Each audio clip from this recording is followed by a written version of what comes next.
नमस्कार दोस्तों, reality classes में आपका स्वागत है। इस वीडियो में हम लोग महत्वपूर्ण संविधान संशोधन देखेंगे।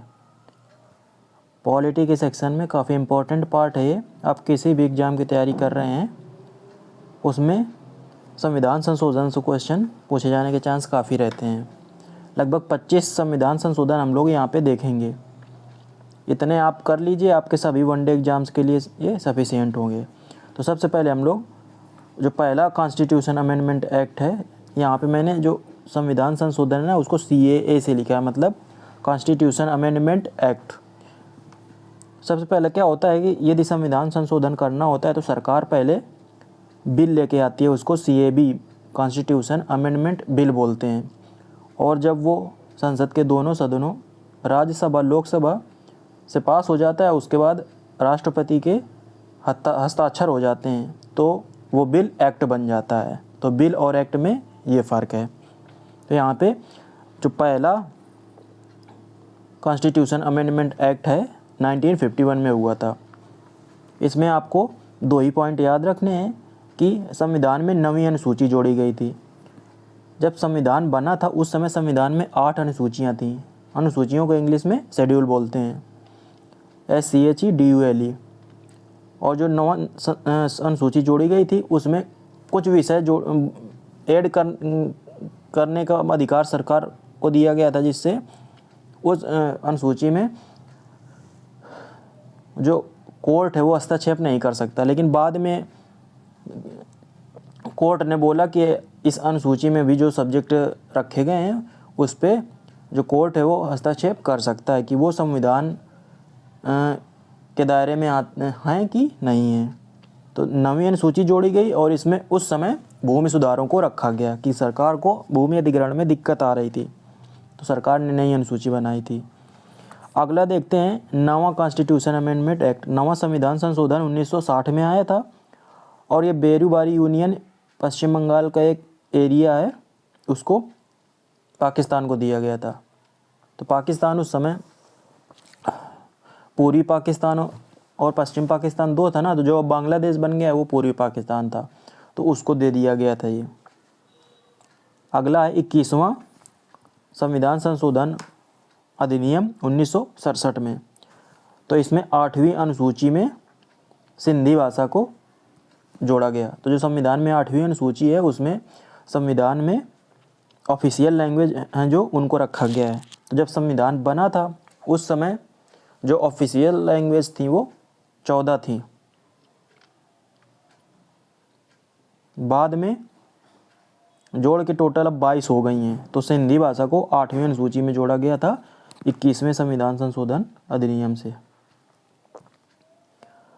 अगला है 21वां संविधान संशोधन अधिनियम 1971। तो इसमें संसद को संविधान के किसी में भी हिस्से में संशोधन करने की शक्ति मिली। एक्चुअल में सरकार ये बोल रही थी कि यदि हम DPSP को लागू कर रहे हैं, जो राज्य के नीति निर्देशक तत्व हैं, तो वो कुछ लोगों के मूल अधिकार जो हैं उनका हनन तो अपने आप होगा ही।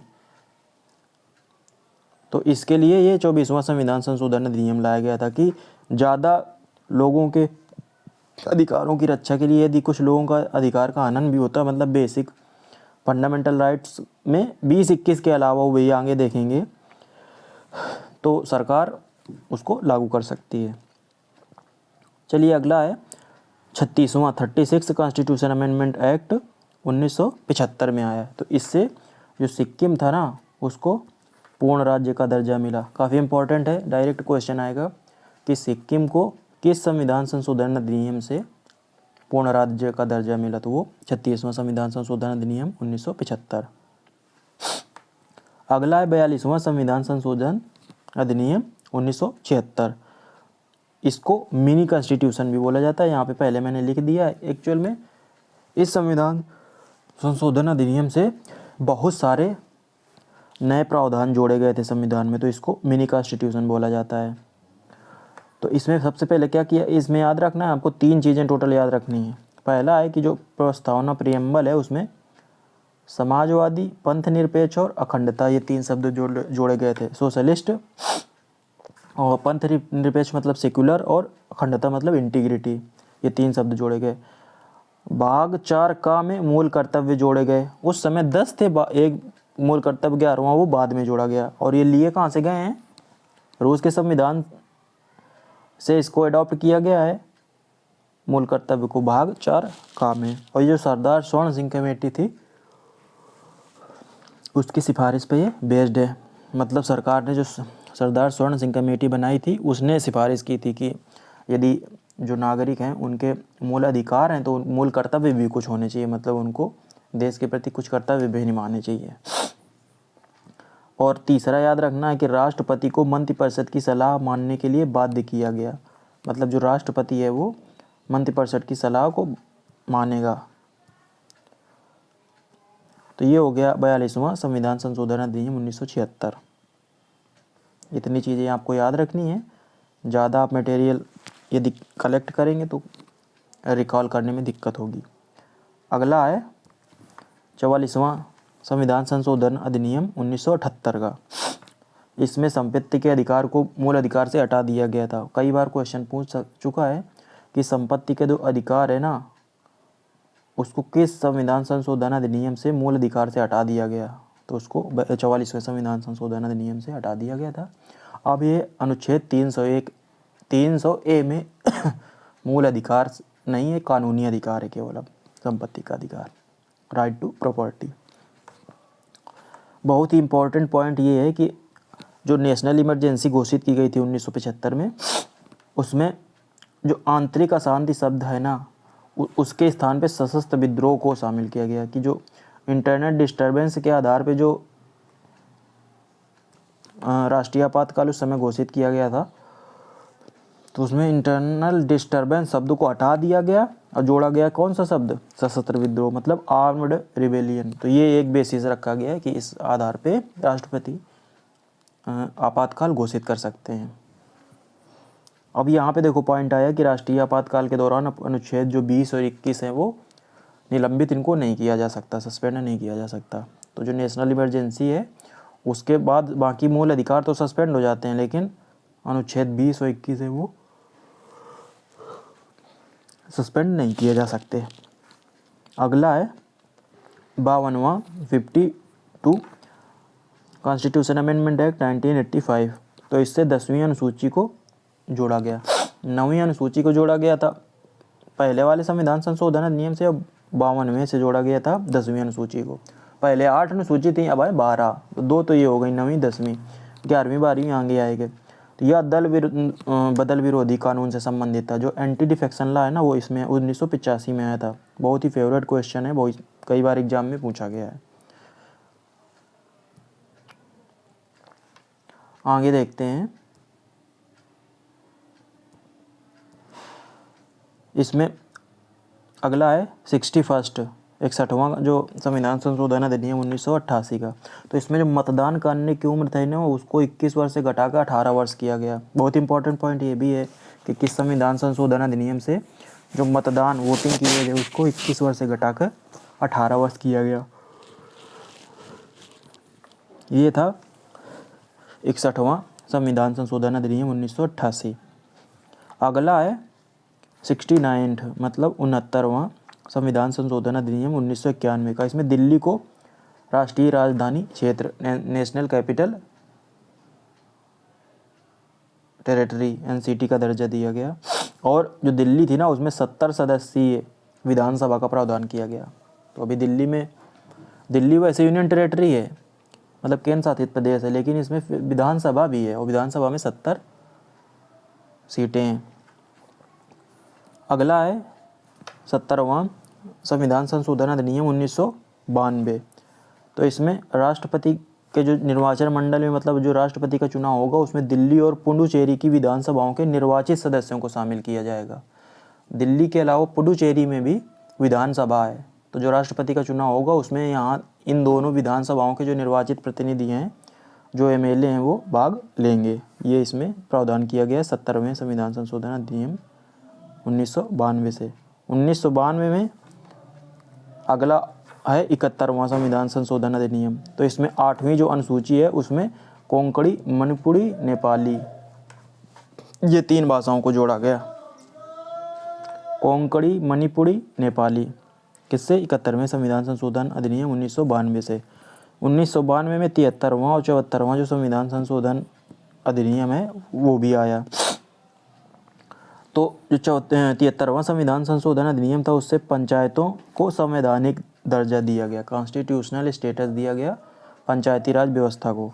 और इसको भाग 9 में रखा गया, 29 विषय पंचायतों को दिए गए और संविधान में 11वीं अनुसूची जोड़ी गई। तो जो 11वीं अनुसूची है हमारे संविधान में वो पंचायती राज व्यवस्था से संबंधित है। इसके बाद है 74वां संविधान संशोधन अधिनियम 1992। तो इसमें नगर पालिकाओं, म्यूनिसिपैलिटीज को संवैधानिक दर्जा दिया गया। इनको भाग 9A में रखा गया। देखो भाग 9A, अब ये आगे भाग 9B आएगा, इसमें कोऑपरेटिव सोसाइटी को रखा गया। तो जो नगर पालिकाओं हैं उनको 18 सब्जेक्ट दिए गए, 18 विषय दिए गए। ऊपर देखो पंचायती राज को कितने 29 विषय भी पूछता है और नगर पालिकाओं को 18 विषय दिए गए। और 12वीं अनुसूची संविधान में जोड़ी गई, सबसे नीचे लिखा हुआ 12वीं अनुसूची जोड़ी गई। अगला है 77वां संविधान संशोधन अधिनियम 1995। इसमें अनुसूचित जाति, अनुसूचित जनजाति मतलब SC ST के जो लोग हैं उनको प्रमोशन में आरक्षण का प्रावधान किया गया। किससे? 77वें संविधान संशोधन अधिनियम 1995 से प्रमोशन में आरक्षण। किसको? SC ST को। अगला है 86वां संविधान संशोधन अधिनियम 2002। राइट टू एजुकेशन बहुत ही इंपॉर्टेंट है। इसमें क्या क्या प्रावधान किया गया? 21A में इसको जोड़ा गया संविधान के में अनुच्छेद 21A में। और राइट टू एजुकेशन क्या प्रोवाइड करता है? 6 से 14 वर्ष के बच्चों को निःशुल्क और अनिवार्य शिक्षा। और इससे क्या हुआ? 86वें संविधान संशोधन अधिनियम से अनुच्छेद 51A, जिसमें मूल कर्तव्य दिए गए हैं, तो उसमें 11वां मूल कर्तव्य जोड़ा गया। पहले 10 थे, 11वां जोड़ा गया। तो 11वां क्या है कि 6 वर्ष से 14 वर्ष के बच्चों को शिक्षा का प्रावधान, ये